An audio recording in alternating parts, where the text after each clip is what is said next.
Los métodos que hemos visto con anterioridad, los métodos de Newton-Raphson, de la regla falsa, de la bisección, etcétera, nos sirven para encontrar las raíces de una función. Las raíces de una función f de x son aquellos valores, si es unidimensional, son aquellos valores de x, digamos xr, que sería la raíz, que me hacen esa función igual a cero. En ese capítulo del libro o en los capítulos del libro en los que se habla sobre estos métodos para encontrar raíces, se pueden usar para encontrar cuando la función es igual a cero o se modifica de manera que quede expresado o expresable de esta forma. Esos son métodos para encontrar raíces. Métodos para raíces. Para raíces. Ahora vamos a ver un nuevo método, un método que se usa no para encontrar raíces, sino para ajustar una cantidad de puntos, o más bien para ajustar una función a una nube de puntos. Por ejemplo, digamos que yo tengo acá la variable independiente x y aquí tengo una función de x que no conozco. Experimentalmente yo, por ejemplo, puedo tomar un motor y evaluar si x es el voltaje de entrada al motor, y este es el motor. Entonces yo a este motor le voy a ingresar un voltaje de entrada y voy a obtener una velocidad angular. En este caso f de x sería la velocidad angular. Yo puedo hacer el experimento por varios voltajes y para varios voltajes pues voy a obtener diferentes valores de velocidad angular.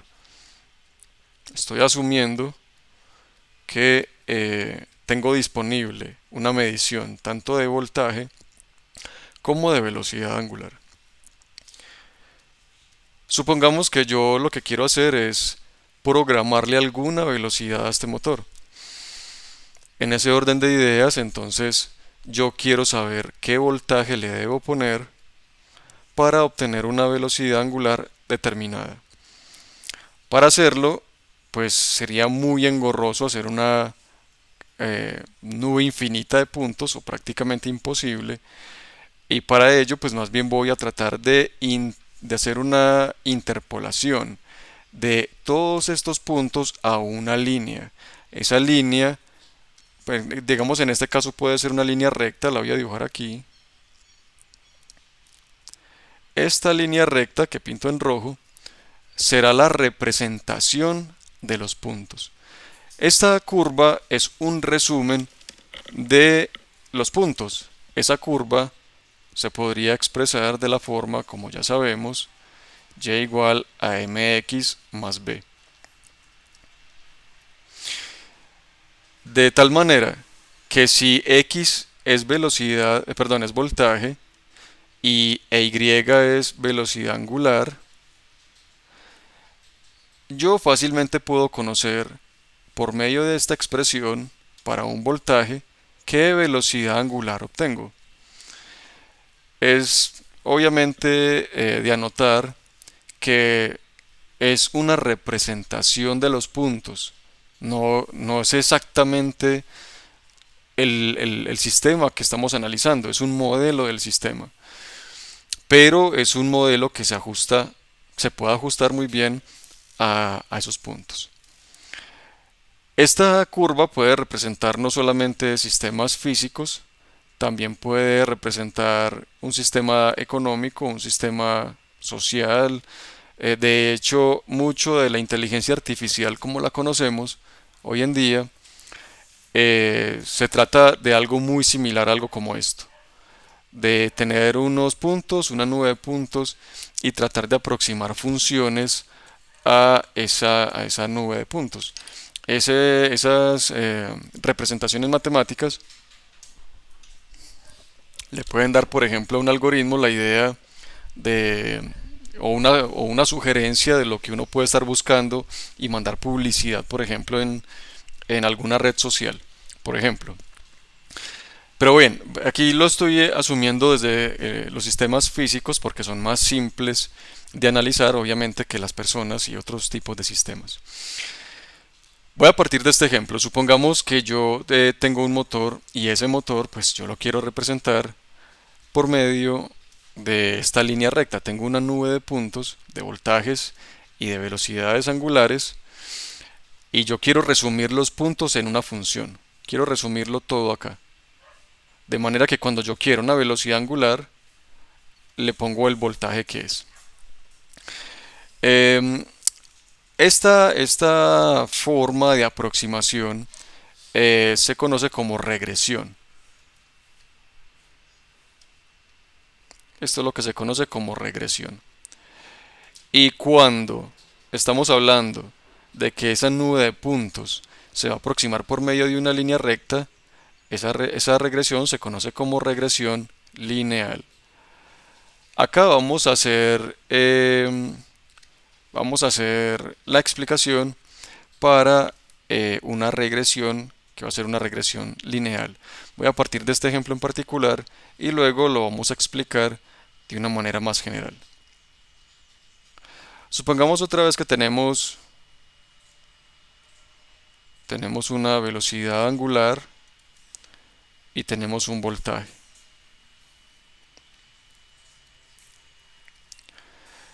En este sistema de coordenadas yo le ingreso un voltaje al motor y obtengo una velocidad angular. Y eso me da este punto que voy a pintar en rojo. Y si repito el procedimiento para varios puntos, voy a obtener para varios voltajes y para varias velocidades angulares, voy a tener lo que mostramos ahorita, una nube de puntos. A esta nube de puntos que relacionan una velocidad angular con un voltaje, vamos a llamarlo los datos Y sub n. Cada uno de estos es un Y sub n o un W sub n, pero en general llamémoslo Y sub n. Y yo lo quiero aproximar por medio de esta línea recta, una línea recta que se aproxime mucho a los puntos. A esa aproximación la voy a llamar Y sub n y le voy a poner este distintivo. Entonces, esta línea recta va a ser la representación de los puntos. Esta es la representación de los puntos. Y esta Y sub n van a ser los puntos. ¿Cómo sabe uno que este Y sub n se aproxima bien o no se aproxima bien a los puntos Y sub n? Porque uno puede tener una definición, definamos acá el error. Yo puedo calcular la distancia entre este punto y esta línea recta. Este punto la distancia entre este punto y la línea que aproximé. Y hacerlo para todos los puntos. Y la diferencia es la que vamos a tratar de minimizar. Es decir, si este es el error, este de aquí, es el error E sub n, entonces el error que queremos minimizar es la sumatoria de todos los E sub n al cuadrado. Y que sería igual a la diferencia entre Y sub n, que son los datos, menos Y sub n aproximado. Entonces en este caso yo lo que quiero hacer es encontrar una función que me minimice la diferencia entre los Y sub n y los Y sub n aproximados. Eso se puede hacer muy fácilmente en MATLAB, en Octave, en Excel. Hay muchas formas de hacerlo, pero hay muchas aplicaciones que sí exigen conocer un poquito de fondo cómo es que él trabaja por dentro. Pero como ejercicio se los dejo para que ustedes en Excel, por ejemplo, hagan una regresión lineal. Es muy sencillo, muy fácil. Bueno, entonces vamos a partir de que tenemos unos datos y sub n que hemos pintado en rojo.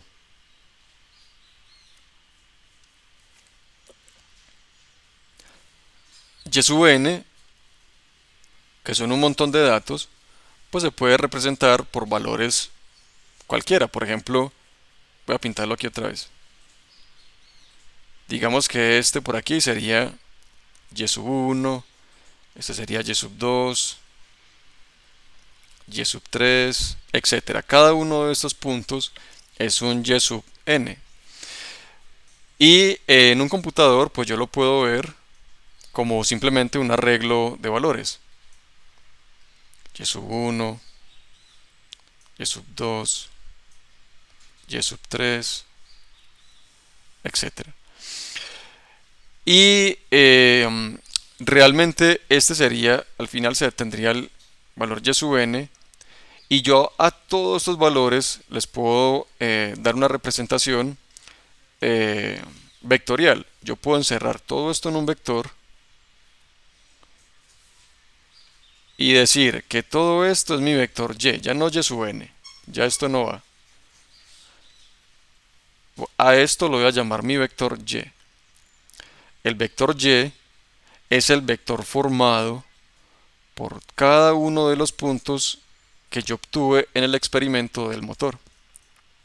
Es decir, cada uno de los punticos es un valor en este vector.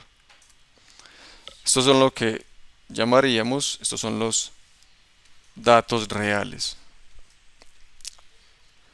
Y son los datos reales. Muy bien. Aquí voy a tener entonces una X y una Y. Y se desea aproximar, como ya lo dijimos, por esta línea recta que estoy pintando en verde. Y esa línea recta la vamos a representar por medio de la ecuación de la línea recta, que es muy sencilla.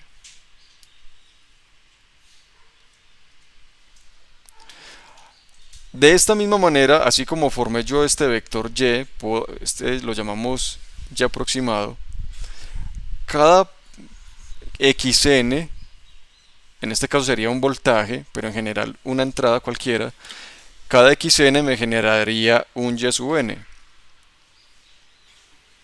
Y puedo hacer lo mismo para diferentes valores de x. Yo tendría lo siguiente, que el vector y aproximado es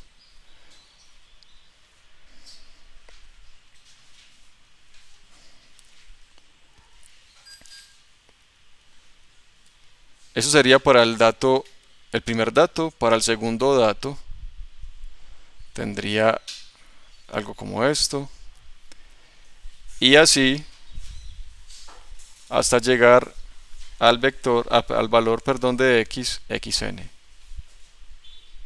xn más b.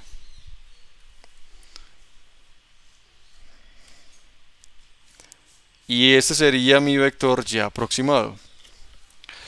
Este vector, por propiedades de la multiplicación de matrices y de vectores, se puede expresar de la siguiente manera.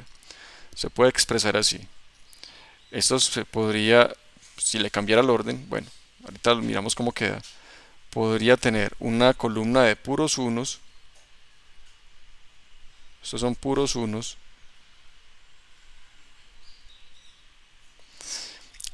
Y acá los valores de x, x1, x2, xn. Multiplicados, multiplicados por b y m. ¿Cómo se multiplican las matrices? Muy fácil. Para multiplicar estas dos matrices o estos dos arreglos sería este por este más este por este, que me da esta primera fila de aquí. Luego sigo, multiplico este por este, perdón, multiplico este por este y luego este por este y obtengo la segunda matriz, la segunda fila, perdón. Aquí obtengo esta segunda fila. O sea que yo podría expresar este vector y como el producto de dos arreglos. Uno que tiene una columna de unos, porque si ustedes notan acá, todos los valores en cada uno de esta columna es igual a b. Esta sería la columna b al multiplicar aquí. Esta m, pues la saco aquí como quien dice como factor común y tengo en cuenta solamente las entradas. Entonces, esta matriz es la que generalmente se conoce como la matriz A.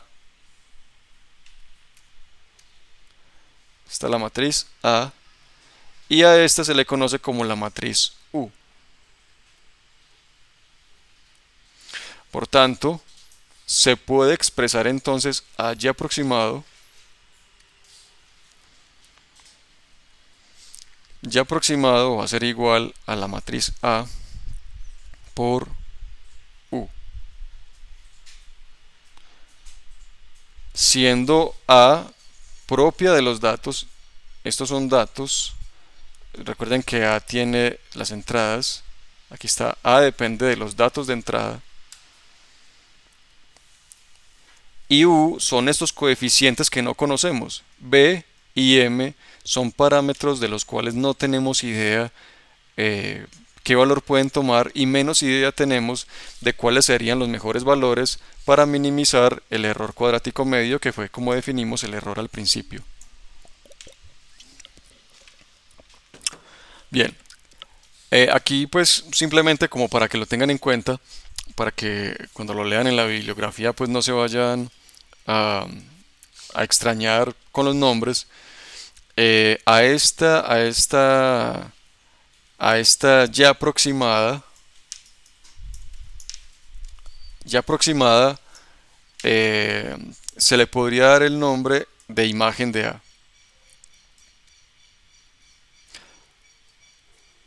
Imagen de A. ¿Quién es la imagen de A? Son todos los valores de Y que pertenecen al espacio R a la N o Rn, tales que Y es igual a A por U. Para todo U perteneciente a R a la N. Es decir, a ver, esta A es una matriz fija porque tiene valores constantes. Se supone que yo cogí los valores, los datos de entrada y los tabulé. Esta matriz es una matriz que yo conozco y es una matriz constante. Se conoce. Pero la matriz U no es una matriz que yo conozca. B y M en este caso son variables. Las quiero conocer. Y entonces yo puedo darle infinitos valores a este vector U. Para todos los valores de U posibles que yo le pueda dar a U, se generan infinitos y aproximados. Y todos esos valores infinitos, todos los infinitos valores generados por diferentes e infinitos valores de U es lo que se conoce como la imagen de A. En otras palabras, yo le ingreso a esto, datos a lo loco y me da un montón de y aproximados. Si yo pudiera agrupar todos esos valores, eso sería la imagen de A. O sea, esta la conozco y se genera un espacio aquí debido a esta dependencia que existe entre los dos. Para entonces nosotros poder resolver el problema que tenemos que indagar un poquito acerca de lo que es esta imagen de A y también de un poquito acerca de cómo se resuelven los problemas muchos tipos de problemas usando datos. Y para eso vamos a hablar del aumento de la dimensionalidad.